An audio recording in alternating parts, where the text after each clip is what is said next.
Okay guys, we're down here with May for our week 3 video recap. You can see that she's already got her harness on and it has a leash on too. So she's dragging a leash right now. And we're going to start with the flying cookie game, little recall exercise. I first just want to make sure that May is okay having the leash attached to her. Oh, what's that, a toy? So we're going to start. Oh, where's my clicker? Here it is. I'm going to tell her, look what I have. Ooh, go get it.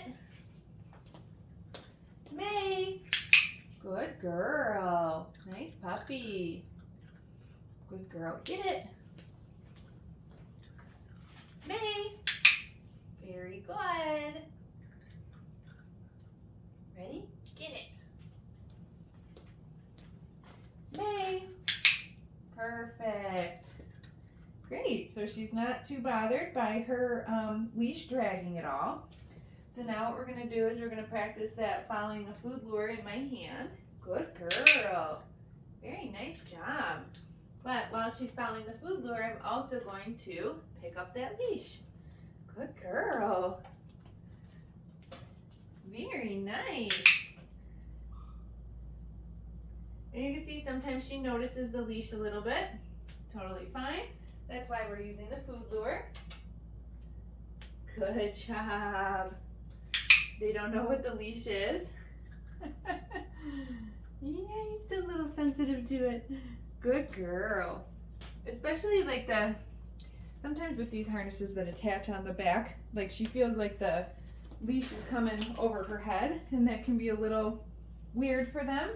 That just takes a little bit of getting used to. Go get it. And there's also different types of harnesses and things that are on the market that you could try, so it's not so much in her face, right? I'm just going to try and pick that up again. Good girl. And even if we do steps backwards,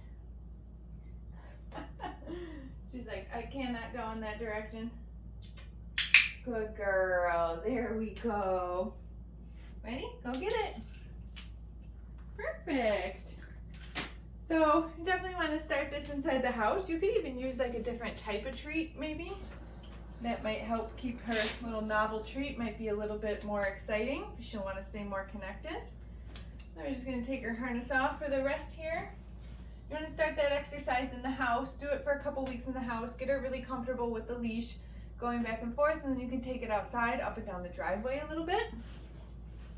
Oh, good girl, Mary. You want a toy? What do you think? What do you think? She's never as into the flirt pole as her sisters.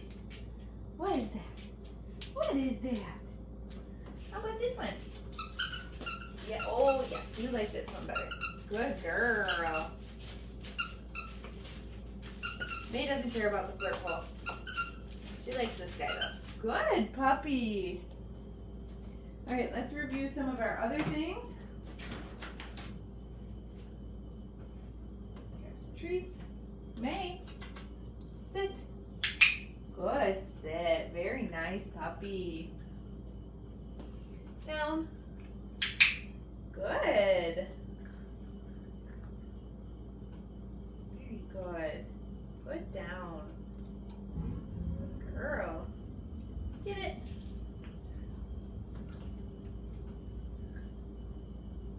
May, touch. She's gonna lay down again. Good girl. Very nice. You gotta lay down and eat the food, you lazy puppy. Touch. Good. Good girl. Now let's try our crate next. Okay, you know this one. Kennel. Good. You dropped it. There it is. You dropped it again. Oh my God, May. Okay, there we go. Down. Good puppy. Walk away. This is how we get them out. You don't want the puppy, whoops, rushing me out. So I'm going to click her and feed her for staying in, and then I will tell her, get it. I'll tell her when to come out. Good girl. Wow, it's so smart. You know, you guys want to go back in there. You're so silly. Here, touch. Good. Good girl. Okay, let's do our mat next. Week 3, step 3. Ready, May? Where's your mat? What a smart girl. Feed her down there. Okay, this week we are adding some distance.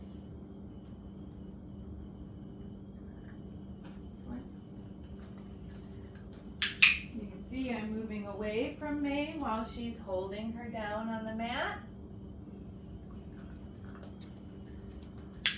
So it's really starting to look on like that stay behavior. Good girl, get it. I tell her when to leave. Good girl. If you want this behavior to be maintained, these puppies' new families are gonna have to practice this pretty much daily. So today I'm just taking like what, 4 or 5 steps away, maybe at most. This is something that will need to keep being built upon. If you don't ask the dog to do it for 3 weeks, they're not going to be able to do it like this. Good girl. I'm just right now building tons of value for her staying there while I move away. Good girl. Get it. Nice versatile behavior because you can park your puppy, but needs to be practiced, needs to be maintained. You're so smart. Yeah, this is a good girl. Why are you so smart, huh? You want to go back in your kennel? Are you sleepy? No, you're just looking for snacks. All right, we did hand targets, her crate, our flying cookie game for some recall. So we practiced the last step on the mat, well, the last step here. Sits, downs, showed you how to introduce the leash. What is that, huh? And now let's wrap it up with a little bit of her handling. We'll review that. I'll show you the new grooming tool that we practiced with this week. For the handling stuff, I'm just going to use a verbal marker. I'm going to say yes instead of the clicker, just because the clicker's loud and I don't want it to be next to their ear. Yes. Hand under her belly. Good girl, May. Good girl. Yes. You can see with May, still slightly shy of when I go to, like, you know, pick up a different body part, or she just kind of like freezes and kind of moves herself back like a half a centimeter. Go get it. And this is way better than the first week. So also, something that needs to be maintained. If you don't touch your puppy like this until they go to the vet again and they get a vaccine, yes. You know, then they're going to start to associate the handling with stuff that's potentially painful. And your puppy is going to need a lifetime of veterinary care. So please invest in handling your puppy, pairing it with positive reinforcement, yes, daily. You owe it to them. Go get it. Breaks. I do 2 or 3 things. I tell her, go get it. We take a little break in between, right? It's not just you need to stand here for 10, 15 minutes while I put my hands all over you. We're making it like a fun game for her. Good girl. Go get it. Yeah. Very good puppy. Yes. See, no flinching that time when I put my hand under her belly. Go get it. Okay, so enough with the handling. That was very nice. That's how short we keep it. It's easy to do once a day, right? That's it. So now we're going to turn on our clipper blades over here. This exercise is about the noise of the clipper blades. Right? The puppies are looking at it. They're acknowledging that something's happening over here. But I'm just tossing cookies. Food happens while they're on, then I turn them off. No food happens while they're off. This exercise is about desensitizing the puppies to the noise, not about direct interaction with the clipper blades.